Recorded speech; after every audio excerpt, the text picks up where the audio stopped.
This is my WWE Extreme Rules 2010 pay-per-view predictions. Pay-per-view is live tomorrow night exclusively on pay-per-view. I gotta say, as far as the card of this pay-per-view, it has the potential to actually be a pretty good pay-per-view outing from WWE. Now, as far as a lot of these WWE pay-per-views that aren't the main three pay-per-views, now you got the Royal Rumble, WrestleMania, and SummerSlam. Almost every single pay-per-view is a gimmick-fied pay-per-view now in WWE. Which is the one thing I could deal without, but at least on this pay-per-view that, you got the Extreme Rules, gimmicks for each match on this pay-per-view. At least it's okay to do it on this pay-per-view because it's kind of almost like a backlash just with gimmicks involved with it, because all these matches are pretty much rematches from WrestleMania, or, matches that, are taking place because of a feud that's already been going on. So at least it makes sense having a gimmick in it. It's not like, oh, we're just having 7 matches on here and there's the first time these people are taking on each other and we need to just throw a gimmick on it for the sake of throwing a gimmick on it. So at least it's not that. Maybe 1 or 2 matches you could say that with, but most of the matches it's okay to have a gimmick on it in this pay-per-view, I would say. The opening matchup will be the former members of Crime Time taking on each other, Shad Gaspard versus JTG in a strap match. Obviously with this match, JTG will lose this match with Shad Gaspard picking up the victory in the strap match. Probably be a decent match. If there's one match on this pay-per-view I could almost deal without, it probably would be this match, because I just don't see these two having a good match at all. And the strap match, there's been a few good ones, but it's one of those types of matches where you don't really see a good one that often. I think this is just going to be a decent, watchable match at best. Then the next matchup will be Beth Phoenix versus Michelle McCool for the women's title. Now, at this point, it doesn't have a gimmick to it, so I guess since it's the women's title match, they might throw a gimmick at the last minute, make it either a I Quit match or submission match, since it's a Extreme Rules pay-per-view and all the matches are supposed to have gimmicks. But I guess with the women's match, you kind of, don't necessarily need to have a gimmick involved with it. But this women's match with Beth Phoenix versus Michelle McCool could actually be a pretty good women's match on pay-per-view if they give them at least like 8 to 10 minutes. I think these two could have a pretty good pay-per-view match between these two, and it could be a very good women's match. And Beth Phoenix will pick up the victory and become the new women's champion. Because I think they've been building up Beth Phoenix for a little bit already with the stuff with Vicky Guerrero, and Beth Phoenix is kind of like one of the main focuses of the women's division on SmackDown, so I think it'll be the smartest thing to give her the title, and it does seem like they would go the route of having Beth Phoenix defeat Michelle McCool, and Beth Phoenix could do a lot of good stuff as far as women's champion on SmackDown. Then the next matchup will be Edge versus Chris Jericho in a cage match. These two had a very, very good match at WrestleMania 26. I think this match will be about equally as good, if not even better than their WrestleMania 26 match. These two have very good chemistry. You'll see them have good back-and-forth action. Great cage match, most likely, from these two. Now, the only thing with this pay-per-view, the Extreme Rules and WWE, now, I'm not one of the people that is going to complain about the PG era and saying that the only reason why WWE is bad, or some of the things WWE is bad, is because of the whole PG era, because it's not really that. It's other things as well, mainly booking. I could deal with some of the PG era stuff and just improve the booking. That's the thing I think WWE has the problem with more, is some of the booking and the booking nature of some of the stuff they do. It's not really the whole PG stuff, but it's kind of like a match like this. It's kind of like a blood feud. You kind of would need to have some juice in this match, some blood involved, but obviously it probably won't take place. But nonetheless, these two will probably have a good cage match between these two. Like I said, it's probably going to be equally as good as their WrestleMania 26 match, if not a little better. And I don't see Edge losing 2 months in a row, so I think Edge will get the revenge with Chris Jericho. And it's been rumored that most likely this is going to be the last match you're going to see between Edge versus Chris Jericho, because then the following night on Monday Night Raw, when they do the 3-hour draft, one of them are going to be drafted to Raw. And in that case, I would probably say you'll most likely see Edge stay on SmackDown and Jericho get traded to Raw. I think that's what they'll do right there as far as the draft the following night with Edge and Jericho. Now, obviously, this will be the end of the feud with Edge getting his revenge on Chris Jericho in this match. Then the next matchup will be Sheamus versus Triple H in a street fight. Now, these two actually had a pretty decent match at WrestleMania 26 last month, and definitely was the best match you've seen Sheamus have so far in his WWE career. And I think adding the street fight gimmick to it, these could actually probably have a good match. Now, it's been rumored that Triple H, well, it hasn't been rumored, but it's pretty much clear that Triple H is battling through some neck injuries right now. So don't be surprised within this match they do something where Sheamus picks up the victory and they write Triple H off of TV for a little bit, because Triple H probably, he could gut it out and fight through this injury with his neck, but it'd be the smartest thing for him in WWE, because with how many injuries Triple H has had in the past, with either quadricep tears, and now his neck is bothering him. You don't want to, he's one of your top stars within the company, even though I don't personally like Triple H. The smartest thing to do is just have him take a little break, and I think that's what they might do within this match, with having Sheamus pick up the victory in the street fight against Triple H, and then maybe writing Triple H off of TV. Or they might continue the feud after this with each other, maybe at the following month's pay-per-view. And I think this will probably be kind of like their WrestleMania 26 match. Might even be better since it's a street fight. Might actually be a whole lot better than what I was expecting. Their match at WrestleMania, going into it, I wasn't expecting anything at all.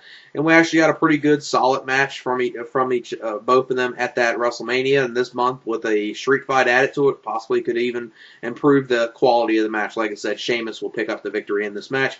Then the next matchup will be Rey Mysterio versus CM Punk. The rules for this match are, if CM Punk loses this match, he has to cut his hair and shave his head bald within this match. Which, with that right there, CM Punk is not going to lose this match. At least I hope they don't do that, because CM Punk, the long hair and the way in his look, if they go the route of, Rey Mysterio winning this match and CM Punk having to go bald, it's just going to hurt his character. It's going to, because the long hair is one of the things of his character, and I think it would really hurt him if they do that. And I don't think they would do that, and CM Punk definitely needs to get a pay-per-view win, so I think CM Punk will pick up the victory in this match. And hopefully this match right here tomorrow night, since you only got 7 matches on this pay-per-view, and probably, the first 2 matches, the women's match and the match with Shad, Gaspard and JTG, you probably won't see those 2 matches get much time. So hopefully this time around you'll see CM Punk versus Rey Mysterio actually get a good amount of time. I would like to see, 20 to 25 minutes, but that might be asking a little too much for WWE. So let's just hope we get at least a 15 to 20 minute match between them two, and them two go out there and perform a great match, because I know they definitely could if given the time. Hopefully they get more time than what they did at WrestleMania last month, and they have a great match on this pay-per-view. And like I said, I see CM Punk picking up the victory in this match.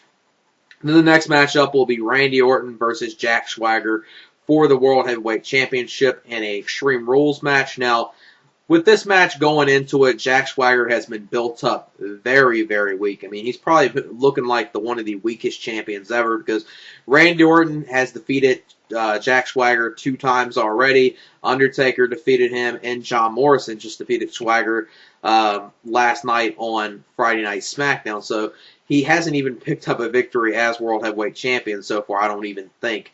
Because he's lost to Orton twice, lost to Undertaker, and lost to John Morrison. So he's been a very weak champion.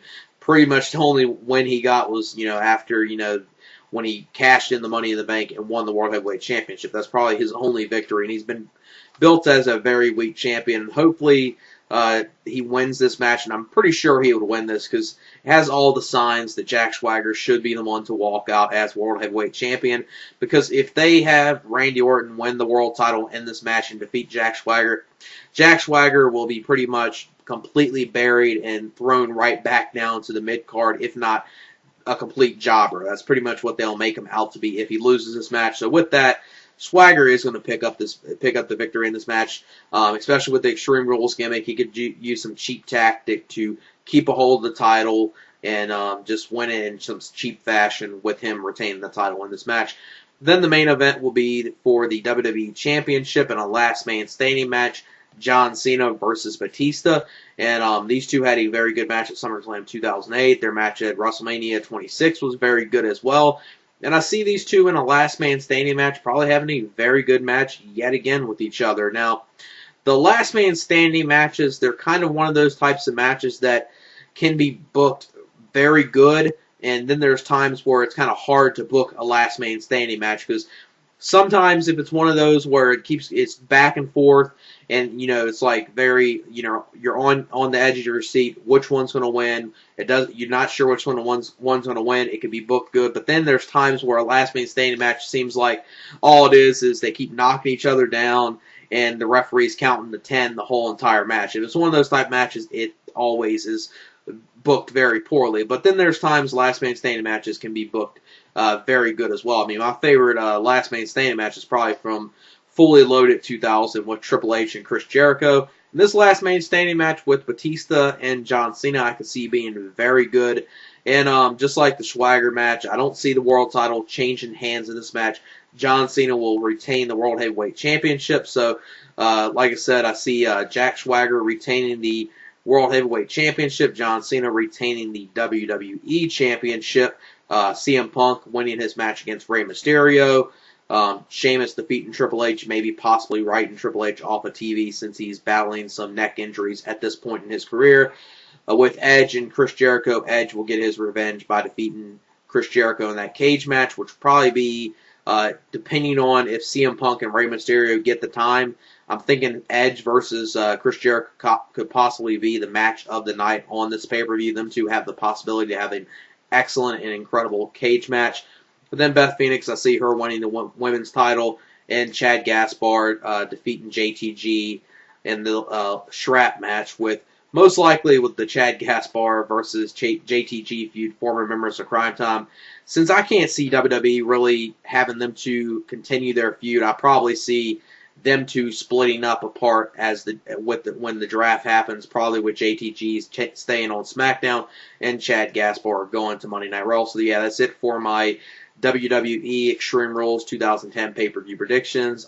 Peace. From WrestleMania, or matches that are taking place because of a feud that's already been going on. So at least it makes sense having a gimmick in it. It's not like, oh, we're just having 7 matches on here, and there's the first time these people are taking on each other, and we need to just throw a gimmick on it for the sake of throwing a gimmick on it. So at least it's not that. Maybe 1 or 2 matches you could say that. This is my WWE Extreme Rules 2010 pay-per-view predictions. Pay-per-view is live tomorrow night exclusively on pay-per-view.